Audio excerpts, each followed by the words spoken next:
Baik, Assalamualaikum warahmatullahi wabarakatuh. Waalaikumsalam. Baik, sebelumnya Salsa dan Latifa mengucapkan terima kasih sebesar-besarnya kepada Kak Rey karena sudah bersedia untuk membimbing kami untuk mengerjakan tugas artikel dari Pak Syarif. Di sini Salsa dan Naila mengambil judul yaitu pengaruh Montera terhadap masyarakat Palembang dari waktu senggang 2019 sampai 2022. Nah, alasan kita untuk mengambil judul tersebut karena seperti yang kita ketahui, Montera merupakan monumen yang dibangun untuk memperingati perjuangan rakyat Palembang, di mana monumen ini merupakan suatu kebanggaan tersendiri bagi kita, dan kita juga ingin meneliti apa pengaruh monumen ini bagi rakyat Palembang. Jadi, itulah alasan kita mengambil judul monumen perjuangan rakyat tersebut. Kenapa kita mengambil dari senggang waktu 2011 sampai 2022? Karena seperti yang kita ketahui pada saat tanggal 17 Maret 2019 masuknya pandemi ke Indonesia sehingga kegiatan sekolah dialihkan ke pembelajaran di rumah. Jadi pada saat itu monumen perjuangan rakyat juga sedikit juga mengalami perubahan, di mana pada saat itu mahasiswa dari Universitas Sriwijaya juga tidak melakukan kegiatan kembali. Padahal di sekitaran monumen Montera ini banyak angkot maupun ojek yang mangkal di area monumen tersebut. Dan untuk tujuan kita untuk mengambil judul tersebut karena ingin mengetahui lebih lanjut Montera ini selain berbentuk bangunan yang tentunya bangunan bersejarah, selain itu apa sih pengaruh monumen ini bagi kehidupan masyarakat Palembang? Karena kita sering tidak menyadari bahwa bangunan bersejarah pasti ada pengaruhnya terhadap lingkungan sekitar. Dan kita juga hanya mengetahui monumen ini berbentuk bangunan yang memiliki sejarah tanpa memikirkan dampak positif bagi masyarakat sekitarnya. Oleh karena itu, kami menentukan judul artikel kami yang berjudul Pengaruh Montera terhadap Pengembangan Sosial Ekonomi Masyarakat Palembang 2011 sampai ke 2019. Dan untuk abstraknya, agresi militer ini terjadi di seluruh Indonesia, juga di kota Palembang, yang pertempurannya itu terjadi pada bulan Januari 1947. Pertempuran ini terjadi selama 5 hari 5 malam yang hampir menghancurkan sebagian kota Palembang, yang kemudian dari terjadinya peristiwa tersebut, maka dibangunlah sebuah monumen yang dinamai dengan Monumen Perjuangan Rakyat. Next, ke bawah. Pendahuluannya. Bawah dikit lagi. Monumen Perjuangan Rakyat merupakan monumen yang dibuat untuk memperingati peristiwa agresi militer 2. Belanda melakukan agresi militer 2 di Palembang pada Desember 1946 pada bulan Januari tahun 1947. Nah, Belanda ini semakin kuat untuk menghancurkan kota Palembang. Pertempuran sengit yang hampir terjadi di seluruh kota Palembang ini menghancurkan sebagian kota Palembang yang dikenal dengan pertempuran 5 hari 5 malam. pada tanggal 17 Agustus tahun 1975 dilakukan upacara untuk meletakkan batu pertama pada pembuatan monumen perjuangan rakyat ini. Nah, pembuatan monumen ini baru selesai pada tahun 1988 dan diresmikan oleh Alamsyah Ratu Prawinegara. Monumen ini diberi Monpera yang berarti Monumen Perjuangan Rakyat. Dan untuk metodenya kita melakukan metode observasi yang dimana kita melakukan wawancara dan melihat lebih lanjut keadaan Monpera tersebut. Ternyata benar pada saat kita meneliti ada turis yang dari luar negeri yang berkunjung ke Monpera ditemani oleh mungkin itu adalah yang mengetahui Monpera lebih lanjut keadaannya. Dan pada saat itu kita juga bertemu dengan Bapak, kalau tidak salah Bapak Rahmat, yang dimana katanya Monpera ini sangat penting, sangat berpengaruh terhadap dirinya karena di sanalah dia berpencarian, di mana dia berpencarian sebagai tukang ojek. Jadi pada saat 2019 bulan Maret itu dia bingung karena banyak pengunjung yang tidak mengunjungi kembali Monpera karena pada saat itu pemerintah melaksanakan penerapan stay at home. Jadi Monpera di sana cukup terbengkalai dan di mana tidak banyak pengunjung. Dan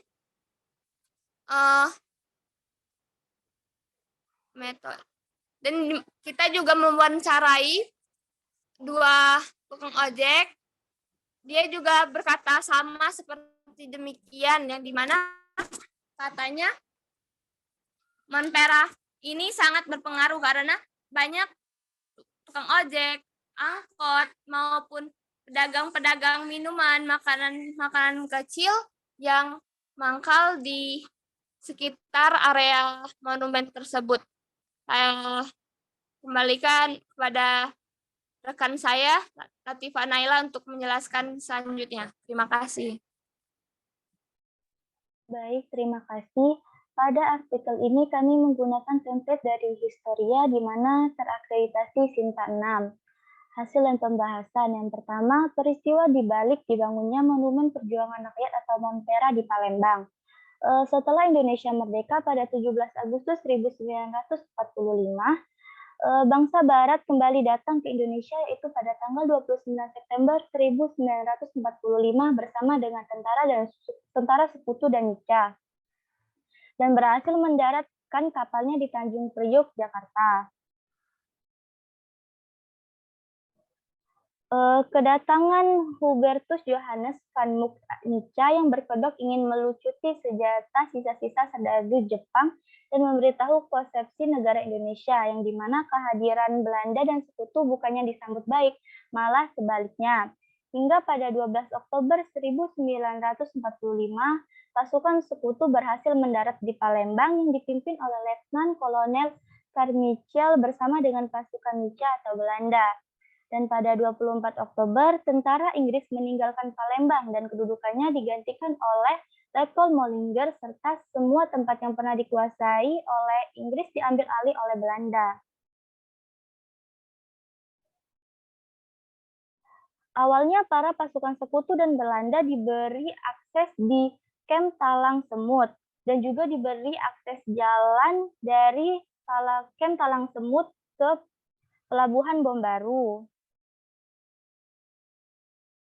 Hingga pada Maret 1946, kekuatan yang mencapai 2 batalion yang berasal dari pasukan Sekutu dan Belanda yang berada di Palembang terus bertambah.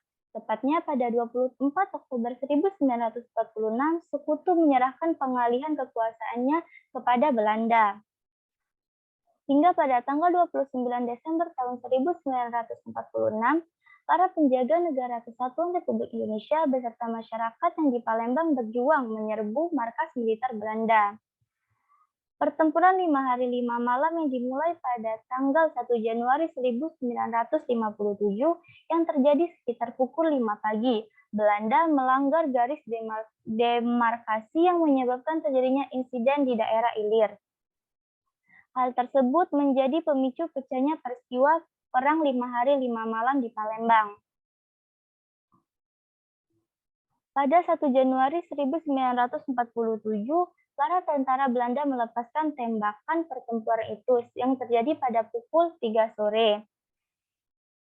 Dan hari kedua dan ketiga, Belanda menyerang area Masjid Agung Palembang yang merupakan pusat pertahanan Republik, tetapi dihalau pasukan Batalion Geni dan beberapa laskar pejuang. Ketika datang bantuan Belanda diserang oleh Letu Wahud Ludian yang bersama dengan pasukannya. Pada hari keempat, kaum pejuang di Palembang mendapatkan bantuan dari Lampung dan juga Lahat. Namun lantaran persenjataan Belanda yang lebih canggih dan modern, pasukan Republik kewalahan dan terpaksa mundur. Dan pada hari kelima, diadakan rapat antara pimpinan sipil dan militer dari kedua belah pihak, yaitu pihak Indonesia dan pihak Belanda, yang dimana pihak Palembang diwakili oleh Adnan Kapua atau Akagani.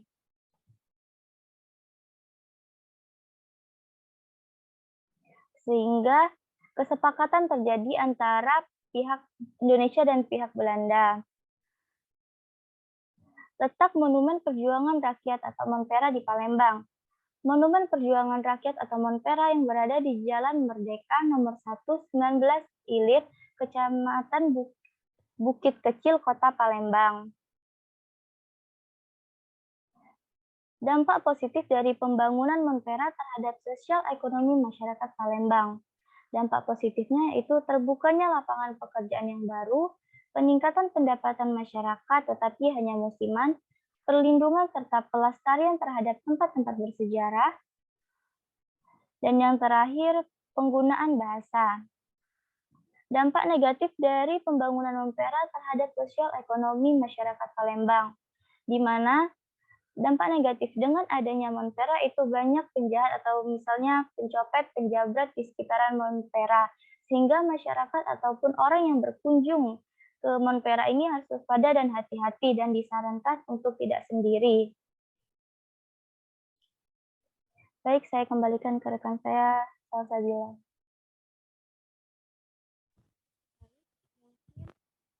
Penjelasan dari Salsa dan rekan saya Latifah, itulah alasan, tujuan, dan penjelasan materi dari kami berdua. Menurut kami ingin meminta tolong kepada Kak Rey untuk mengkritik dan memberi saran, karena kami sangat tahu di artikel kita berdua masih banyak terdapat kesalahan. Mau izin untuk kritik dan sarannya, Kak. Kepada Kak Rey, kita berdua persilakan. Oke, baik. Terima kasih kepada De Latifah dan juga De Salsabila atas kesempatan dan waktunya. Terima kasih juga atas ikhtiar dan usahanya dalam membuat artikel mengenai pengaruh Monpera terhadap perkembangan sosial ekonomi masyarakat Palembang tahun 2011 sampai tahun 2022. Nah, jadi untuk judulnya itu cukup menarik dan itu membahas mengenai dampak yang diberikan terhadap pembangunan Monpera ini terhadap masyarakat yang ada di Kota Palembang sendiri. Nah, selanjutnya kakak akan memberikan saran dan komentar. Yang pertama itu di abstrak. Nah, di abstrak sendiri itu sudah benar menyebutkan mengenai penjelasan secara umum dan juga latar belakang mengapa Montpera itu dibangun. Nah, ini sudah cukup baik, namun harus ditambahi dengan tujuan dari peneliti meneliti judul ini. Tujuannya untuk apa? Harus disebutkan juga bahwasanya peneliti tertarik untuk meneliti judul ini dikarenakan apa, misalkan harus disebutkan juga di dalam abstrak. Lalu metode yang digunakan harus disebutkan dalam abstrak. Metode yang digunakan di sini adalah metode historiografi. Di antaranya misalkan interpretasi dan juga wawancara dan sebagainya. Nah, itu juga nanti disebutkan di abstrak seperti hal-hal metode dan sebagainya. Lalu baru setelah itu yang di kalimat terakhir adalah kesimpulan ataupun bukan kesimpulan, hasil dari artikel kalian. Jadi ketika orang membaca abstrak kalian, itu orang sudah mengerti alur dari artikel kalian itu seperti apa. Jadi di sini abstrak itu bukan rangkuman mengenai Montpera, tetapi abstrak di sini merupakan kerangka dari artikel kalian. Mungkin itu untuk abstrak. Nah, selanjutnya untuk pendahuluan boleh. Nah, di pendahuluan ini setiap paragraf itu minimal satu sumber. Harus ada sumber, jangan sampai tidak ada. Karena di sini kalian berbicara mengenai sejarah.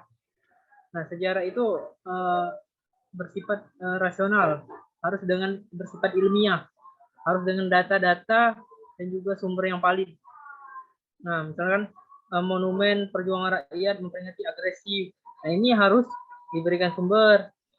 Terus setiap paragraf tidak lebih dari 6 baris, itu juga harus disesuaikan.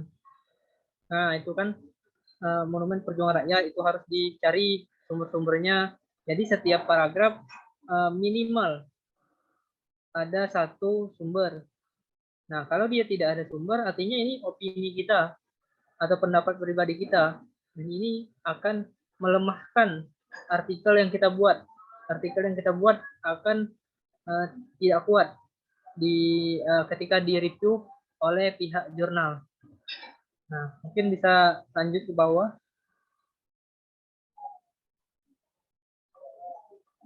Nah, ini juga Palembang memiliki sebagai wisata. Ini juga harus diberikan sumbernya dari mana. Nah, kemarin malam rasanya sudah kakak beritahu belum untuk mencari sumber bagaimana?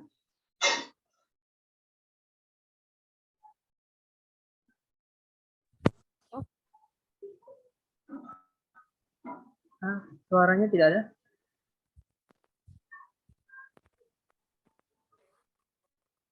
Apakah suara saya terdengar? Ya, sudah. Mohon maaf. Bahasan sumber, pencarian sumber,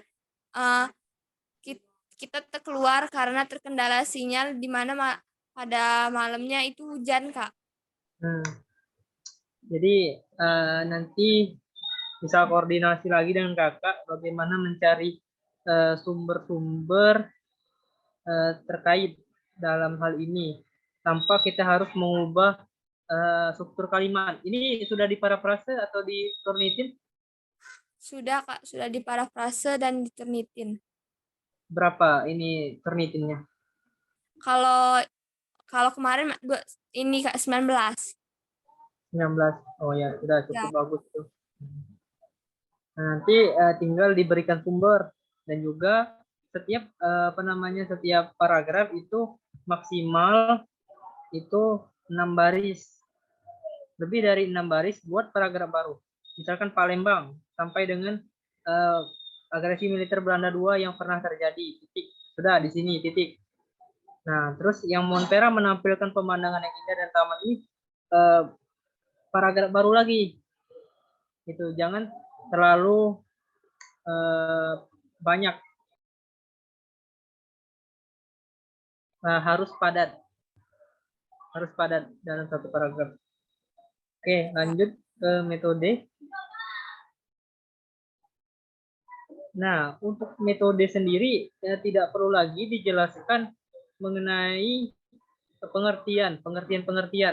Metode ini merupakan penerapan misalkan heuristik, penerapannya yang Latifa dan Salsabila terapkan itu apa?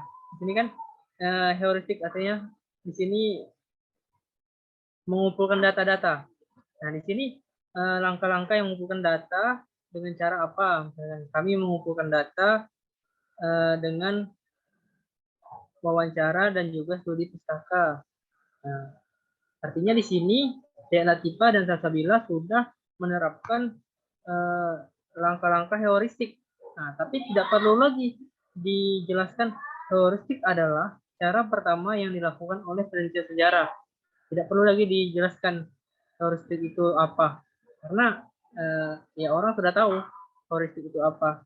Yang kalian jelaskan adalah penerapan heuristik pada penelitian kalian, penerapan kritik sumber pada penelitian kalian, penerapan interpretasi dan penerapan historiografi dalam penelitian kalian. Itu mungkin untuk metode. Jadi tidak perlu lagi dijelaskan heuristik itu adalah apa, terus interpretasi itu apa, tidak perlu lagi.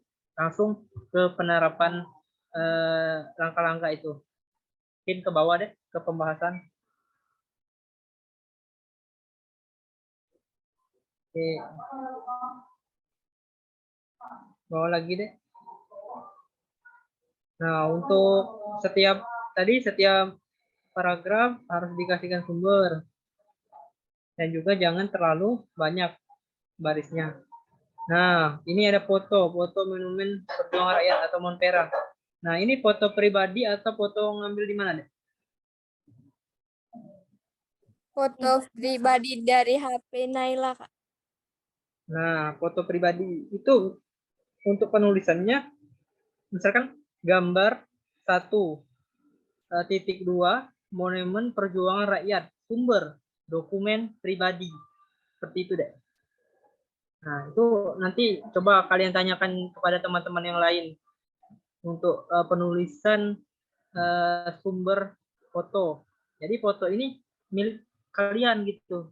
Jangan sampai orang ataupun reviewer dari jurnal itu berpendapat bahwa foto ini kalian ambil dari internet. Atau foto ini tidak ada sumber. Kalau itu foto ini sumbernya pribadi, artinya foto ini milik kalian. Ya, itu mungkin dibenahi nantinya. Ke bawah deh.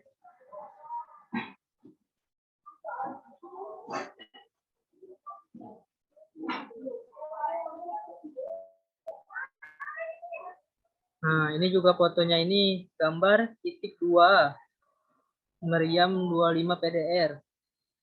Sumber dokumentasi pribadi. Ditambahi. Itu setiap paragraf dikasih sumber. Terus deh ke bawah.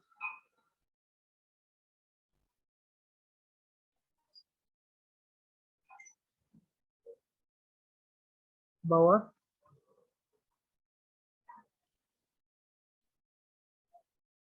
Bawah.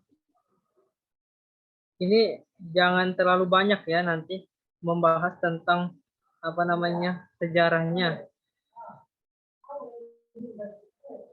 Nah, tapi lebih banyak membahas mengenai dampak dari pembangunan Montera.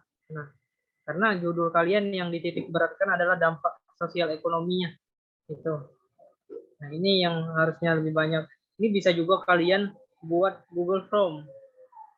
Kalian kirimkan ke teman-teman kalian, ke angkatan sejarah, tolong isi. Jadi bagaimana pendapat kalian mengenai Montera? Terus apakah Montera itu aman dahulu? Apakah sekarang aman atau dahulu tidak? Itu bisa kalian buat Google Form. Ini kan tidak perlu menanyakan ke orangnya langsung, bisa lewat Google Form. Nah, jadi ada data. Nanti data tersebut bisa kalian buat ini, buat apa namanya bagan ataupun juga grafik. Misalkan bahwasanya dapat disimpulkan beberapa orang menyebutkan bahwasanya Montpera itu dulunya tidak aman. Nah, dan juga untuk yang sekarang setelah direvitalisasi, Montpera itu sudah bagus dan juga sudah aman. Nah, hal ini berdasarkan penelitian melalui Google Chrome. Seperti itu deh. Nantinya bisa memperkuat apa namanya memperkuat penelitian kalian. Oke, lanjut ke bawah deh. Ini gambarnya juga ditambahkan sumber.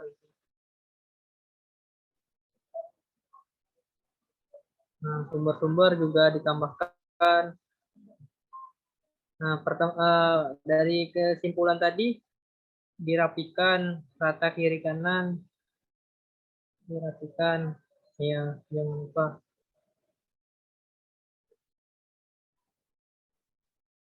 Oke, ke bawah, ke bawah.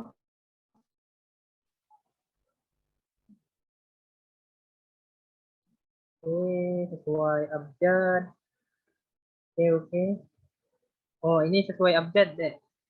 Kalau untuk yang apa namanya data pusaka, kan dia S kan Setiawan, artinya di atas Yunita, Yunitanya di bawah, sesuaikan dengan abjad masing-masing.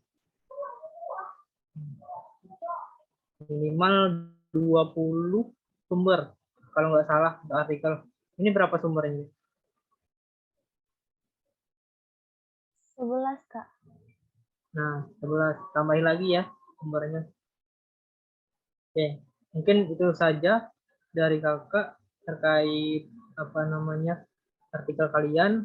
Apabila ada yang ditanyakan, disilakan.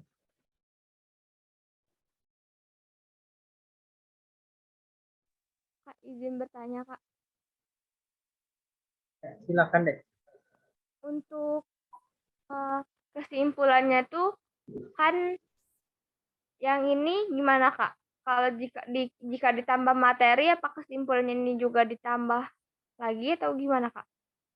Untuk kesimpulan. Kesimpulannya ini ya lebih mengenai tidak perlu materi sih menurut kakak. Pembangunan Montpera, terus dampak ekonominya apa saja bagi masyarakat, dampak sosialnya bagaimana perkembangannya. Mungkin itu dari kakak.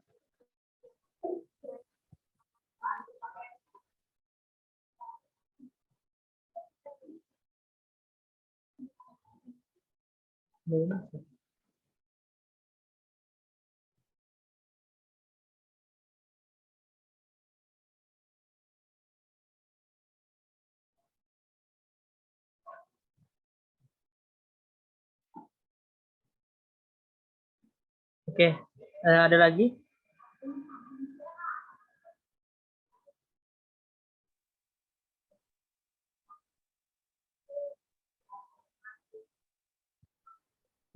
Suaranya tidak terdengar deh. Izin, Kak. Ya deh. Apakah baik?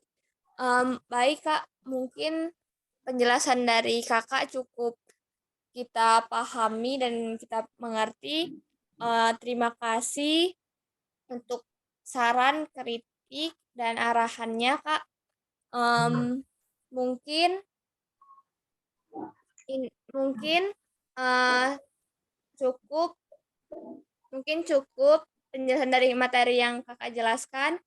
Kita berdua mengucapkan terima kasih banyak telah Kakak bersedia untuk memberi saran kepada kita dan mohon maaf telah mengganggu waktunya. Terima kasih banyak, Kak.